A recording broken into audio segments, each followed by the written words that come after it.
कांग्रेस सांसद और लोकसभा में विपक्ष के नेता राहुल गांधी जब सदन में बोलते हैं तो उनकी माइक बंद कर दी जाती है। कांग्रेस अक्सर ही ये आरोप लगाती रही है। अब शुक्रवार को ही लोकसभा की पिछली कार्रवाई के दौरान भी गौरव गोगोई और दीपेंद्र हुड्डा ने यह मुद्दा उठाया था।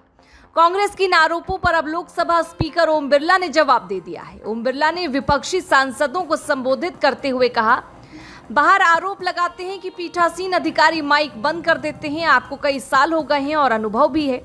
आप पुराने सदन में थे और नए सदन में भी थे। आपको पता होगा कि माइक का रिमोट आसन के पास नहीं होता है, चाहे किसी भी दल का सदस्य हो, इसलिए इस तरह का आरोप नहीं लगा सकते हैं। स्पीकर ओम बिरला ने इसके बाद कांग्रेस सांसद के सुरेश का भी जिक्र करते हुए कहा कि सुरेश जी भी यहाँ बैठते हैं, लेकिन उनसे पूछें कि वहाँ कोई कंट्रोल है क्या।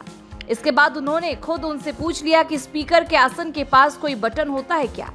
इस पर सुरेश ने मना किया तो फिर स्पीकर ओम बिरला ने कहा, देखो कोई बटन नहीं है। ओम बिरला ने फिर बताया कि आसन से सिर्फ व्यवस्था दी जाती है, हम माइक बंद नहीं करते हैं। आसन से व्यवस्था के अनुसार माइक का कंट्रोल चलता है।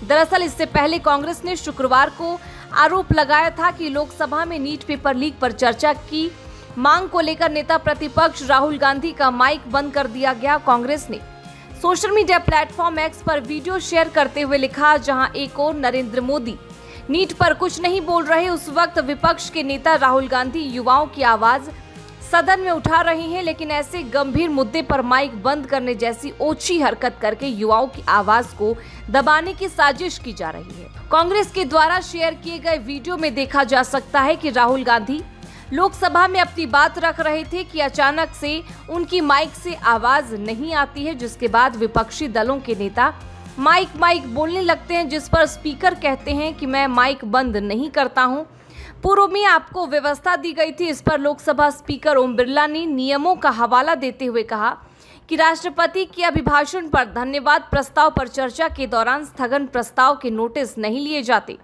उन्होंने राहुल गांधी से संसदीय व्यवस्था का पालन करने का आग्रह करते हुए कहा कि आप विपक्ष के नेता हैं और इसलिए आप संसदीय व्यवस्था का पालन करेंगे, ऐसी उनकी अपेक्षा है। इसके बाद राहुल गांधी कहते हैं कि हम विपक्ष और सरकार की ओर से हिंदुस्तान के छात्रों को एक संयुक्त संदेश देना चाहते थे। हम इस मुद्दे को जरूरी मानते हैं, इसलिए हमने सोचा कि छात्रों के सम्मान के लिए हम आज नीट पर चर्चा करेंगे। इसके बाद राहुल गांधी की माइक से आवाज नहीं आती है, जिसको लेकर विपक्षी नेता हंगामा करने लगते हैं।